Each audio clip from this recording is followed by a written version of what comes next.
আপনি একটা উপদেষ্টা হয়ে পরিবেশ উপদেষ্টা হয়ে উনি যদি এত অসহায় হয় তাহলে আমরা সাধারণ নাম জনতা কি যে সংগঠনের নেতা যত বেশি গুন্ডা বাহিনী আছে জনবল আছে গার্ডমোটা লোক আছে তার কথাবার্তার ধরন দেখবেন সম্পূর্ণ ভিন্ন উল্টা এটা তো 100% সত্য আপনি যদি লুটপাটের একটা অংশ যদি ওনার পকেটে নাই ঢুকে তাহলে তো উনি ওই ধরনের কথাবার্তা বলার কোনো মানে প্রশ্নই আসে না ঠিক আছে ফাতর উত্তোলন করতে হবে কিন্তু এর অর্থ এটা নয় যে আপনি পর্যটন কেন্দ্রগুলো ধ্বংস করে দিবেন আমরা দেখতে পাচ্ছি যে আপনার সিলেটের বোলাগঞ্জে যে সাদা পাথরের লুটপাট চলতেছে এটা মোটামুটি এখন ধরেন গণহারে চলতেছে 2-3 দিন আগে একটা ভিডিও দেখছিলাম যে জনাব ফয়জুল করিম প্রায় 8-10 মাস আগে একটা বক্তব্য বলছিলেন যে বাইরে থেকে যে পরিমাণ সাদা পাথর আসে আমদানি করা হয় ওই দেশ থেকে আমদানি না করে যদি বাংলাদেশের পাথরগুলো উত্তোলন করা হয় পাথরগুলো নিয়ে নেওয়া হয় তাহলে পরিবেশের কোনো কিছু ধ্বংস হবে না কিছুই হবে না এটা হচ্ছে সম্পূর্ণ উনার মন গড়া মানে মিথ্যা কথা সম্পূর্ণ মিথ্যা লুটপাটের জন্য একটা মানে যে যা করা দরকার একটা মিথ্যা ফতুয়া দিয়ে মানে লুটপাটের একটা ব্যবস্থা দেখেন উত্তোলন করতে হবে কিন্তু এর অর্থ এটা নয় যে আপনি পর্যটন কেন্দ্রগুলো ধ্বংস করে দিবেন পর্যটন কেন্দ্র বা অন্যান্য যেসব কেন্দ্র যেসব আপনার দর্শনীয় স্থান আছে এটাকে ধ্বংস করে দিতে আপনি পাথর উত্তোলন করতে পারবেন না আপনি পাথর উত্তোলন করেন অন্য জায়গা থেকে উত্তোলন করেন যেখানে পাথরের খনি আছে তো উনি বলছে কি যে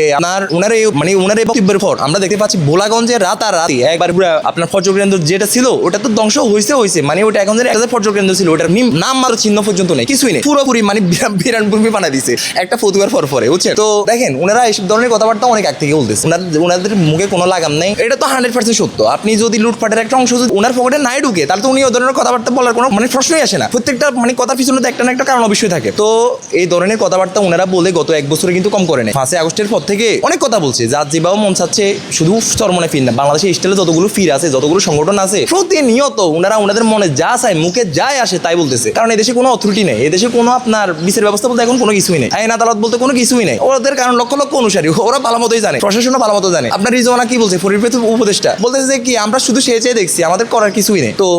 এর মানে কি বুঝলেন আপনি একটা উপদেষ্টা হয়ে পরিবেশ উপদেষ্টা হয়ে উনি যদি এত অসহায় হয় তাহলে আমরা সাধারণ নাম জনতা কি কোনো কিছুই না তো সাধারণ জনগণ আসলে কি করবে সাধারণ জনগণ তো সাধারণ জনগণই ওনাদের আগেও নেই মাতও নেই ওনারা ওই যে কোনো ইস্যু নিয়ে 2-4 দিন মাতামাতি করে পরবর্তীতে আবার এটা ভুলে যায় থাকে না ওই ইস্যু আর থাকে না তো দেখেন এই ধরনের মব এই ধরনের লুটফাট প্রতিনিয়ত আপনার বাংলাদেশে দাও করে বাড়তেছে এখানে কোনো অথরিটি নেই কোনো কিছু নেই এখন মাইট ইজ রাইট যার রাজ্য তার যে সংগঠনের নেতা যত বেশি গুন্ডা বাহিনী আছে জনবল আছে গার্ডমোটা লোক আছে তার কথাবার্তার ধরন দেখবেন সম্পূর্ণ ভিন্ন উল্টা এখানে তার থামানোর মতো কেউ নেই মব তো প্রতিনিয়তই চলতেছে আপনার মবের এক এক জায়গায় এক এক নাম দিয়ে চালাচ্ছে কোনো জায়গায় লুটপাট কোনো জায়গায় চালাচ্ছে তৌহিদি জনতার নামে পরিবেশ এবং ব্যক্তি অনুযায়ী যেখানে যে নাম দেওয়া দরকার ওই নামটাই ব্যবহার করতেছে এটাই আর এটার ওদের গডফাদার আছে এই গডফাদারগুলো ওনারাই বিভিন্ন ধরনের ধর্মীয় সংগঠনের নেতা বা রাজনৈতিক নেতা এটাই আর কোনো কিছুই না সাধারণ জনগণ তো সাধারণ জনগণই সাধারণ জনগণের আসলে আগাও নেই মাতাও নেই সাধারণ জনগণকে অবশ্যই সচেতন হতে হবে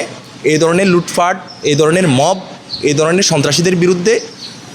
আসলে ওরা যে মানে মুখোশ ধরে বসে রয়েছে ওদের মুখোশ এখন